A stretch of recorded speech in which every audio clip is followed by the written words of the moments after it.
Okay, Assalamualaikum warahmatullahi wabarakatuh dan salam sejahtera. Okay, hari ni aku nak kongsikan satu jenis penyakit ataupun satu jenis permasalahan yang dihadapi oleh kanak-kanak yang dinamakan speech delay. Maknanya dua perkataan yang berbeza. Speech, percakapan, delay, lewat bercakap. Okay, ni aku khususkan kepada ibu bapa yang berada di luar sana yang mempunyai anak-anak di antara lingkungan 0 hingga 5 tahun. Maknanya tak kisahlah kepada ibu bapa ataupun bakal ibu bapa, dia ni dapat membantu masyarakat di luar sana apa yang berkaitan dengan kanak-kanak. Okey, pertama sekali aku nak kasih sedikit apa yang dimaksudkan dengan speech delay ni. Okey, speech delay ni dia adalah satu penyakit ataupun satu penyakit orang cakap lebih kurang macam cakap apa macam ada permasalahan, iaitu kanak-kanak yang tidak mencapai tahap penguasaan bahasa dan pertuturan yang sepatutnya mereka capai. Maknanya di sini mereka pada umur, contoh saya bagi contohnya, misal umur 0 hingga 5 tahun. Maknanya kalau 0 hingga 5 tahun tu mereka belum lagi bercakap, ini dikategorikan kepada kanak-kanak yang mempunyai masalah speech delay. Di Malaysia ni terdapat juga kanak-kanak yang mempunyai masalah speech delay ni ataupun lewat bercakap. Maknanya mereka di usia 5 tahun, sepatutnya di 5 tahun tu mereka dah boleh bercakap tapi mereka masih belum bercakap. Itu yang dinamakan kanak-kanak yang mempunyai masalah speech delay ni lah. Okey, kita pergi kepada tahap dululah, tahap perkembangan bahasa kanak-kanak yang normal. Contohnya di dalam lingkungan umur 0 hingga 6 bulan, di sini kanak-kanak dia boleh mengeluarkan bunyi seperti vokal A, B, adalah suara tu dia bunyi lah. Contoh malaikat menangis memang bunyi kan. Maknanya kat sini pada 0 hingga 6 bulan ni mereka dah boleh berbunyi. Maknanya sini 0 hingga 6 bulan ni kita sebagai ibu bapa, kalau anak-anak kita belum lagi bercakap, kita perlu risau. Membimbang jugalah. Tapi mungkin ada segelintir ibu bapa yang tak ambil kisah tentang kanak-kanak. Untuk yang kedua pula di peringkat 7 hingga 11 bulan. Maknanya di sini kanak-kanak itu membebel. Maknanya apa maksud? Contohnya lah mama, ba ataupun dia boleh memanggil kita. Kita kena faham lah, sebagai ibu bapa kita perlu faham apa yang anak-anak tu nak. Itu di peringkat 7 hingga 11 bulan. Okey, di peringkat 1 tahun pula, maknanya kanak-kanak ini dia meniru suku kata.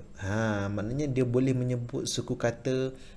Contohnya saya bagi bola, dia boleh meniru di dalam lingkungan umur 1 tahun. Itu bagi kanak-kanak yang normal lah. Kalau bagi kanak-kanak yang tidak normal ataupun yang mempunyai masalah speech delay ni, mereka tak bercakap atau mereka sukar untuk mereka bercakap. Itu. Terusnya adalah pada 2 tahun. Maknanya 2 tahun ni kanak-kanak ni dia menguasai kira-kira 50 perkataan. Maknanya dah tahu 5 tahun ni mereka dah advance sikit daripada 1 tahun. Mereka dah pandai bercakap. Contohnya kan bola, abang, dia belum boleh panggil-panggil di peringkat yang ke tahun ni. Maknanya sini mereka mengikut arahan tanpa isyarat. Maknanya mereka dah pandai untuk mereka ikut arahan apa yang ibu bapa mereka kata. Okey, seterusnya adalah di peringkat 3 tahun. Maknanya 3 tahun ni mereka faham soalan. Contoh apa, bila contoh mak pada 3 tahun ni mak tanya nak apa, maknanya mereka dah faham.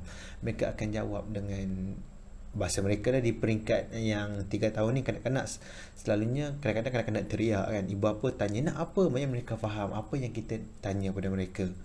Okey, yang seterusnya adalah pada peringkat 4 tahun, di mana di sini kanak-kanak pada peringkat 4 tahun ni mereka dah pandai menyebut bunyi konsonan. Kira-kira 90% lebih tepat lah. Maknanya mereka dah lancar dari segi perkataan, percakapan dan sebagainya. Kalau kanak-kanak 4 tahun tapi mereka masih belum bercakap, senyap je, kurang bercakap, contoh dia nak benda dia tunjuk je, mulut dia tak keluar, itu kita perlu bimbang ataupun kita perlu pandang serius. Sebab kanak-kanak yang cakap pada di usia 4 tahun ni, maknanya mungkin ada masalah yang mereka hadapi. Okey, yang ke-5 tahun. Maknanya 5 tahun ni kanak-kanak ni mereka bercerita tentang sesuatu dengan ayat yang lebih panjang. Maksudnya kat sini mereka dah cuba untuk nak bersembang, cara nak bersembang dengan ibu bapa, cara macam mana dia mereka nak ambil perhatian dan sebagainya lah pada 5 tahun ni. Maknanya bahasa dan pertuturan tu lebih menyamai orang dewasa. Kita boleh faham, dia pun boleh faham kita, kita pun boleh faham dia. Maknanya sini di peringkat 5 tahun lah. Okey, itu dikategorikan kepada kanak-kanak yang normal. Tapi kalau kanak-kanak yang punya masalah speech delay ni, mereka di usia 0 hingga 5 tahun pun mereka masih belum bercakap.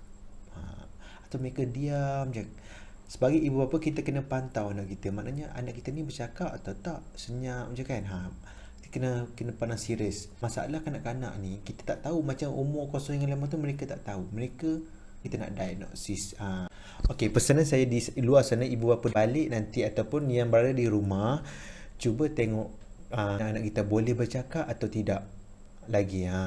Maknanya kalau tak bercakap lagi ataupun masa umur 5 tahun pun masih belum bercakap, itu kita sebagai ibu bapa, kita perlu pergi, anak kita tu pergi berjumpa dengan terapis. Maknanya terapis apa yang terapis yang kita perlukan, iaitu kita pergi jumpa dengan terapis pertuturan bahasa untuk menjalani penilaian bahasa. Mana ni terapis bahasa ni mereka dapat mendiagnosis apa permasalahan yang anak kita alami. Di sini mungkin kanak-kanak yang masalah pertuturan ni mungkin ada masalah lain, tak semestinya masalah pertuturan. Mungkin disebabkan masalah kesihatan dan sebagainya. Contoh, kanak-kanak sering terjadi adalah masalah segi pendengaran. Maknanya mereka tak dengar kita cakap, dia tak tahu, dia tak dengar kan. Kita pun sebagai ibu bapa, kita tak tahu macam mana kita nak diagnosis kanak-anak itu. Lebih baik kita pergi berjumpa dengan lebih pakar seperti terapis pertuturan untuk kita mendiagnosis anak-anak kita. Okey, saya harap perkongsian saya pada kali ini dapat membantu ibu-ibu bapa di luar sana untuk mendiagnosis ataupun untuk mengenal pasti sama ada kanak-kanak ataupun anak-anak mereka mempunyai masalah speech delay ataupun tidak. Kalau ada sistem tidak ada masalah yang masih belum bercakap, elok-eloknya pergi berjumpa dengan terapis untuk kita menyelesaikan permasalahan yang anak-anak kita hadapi. Itu sahaja daripada saya. Sekian, terima kasih.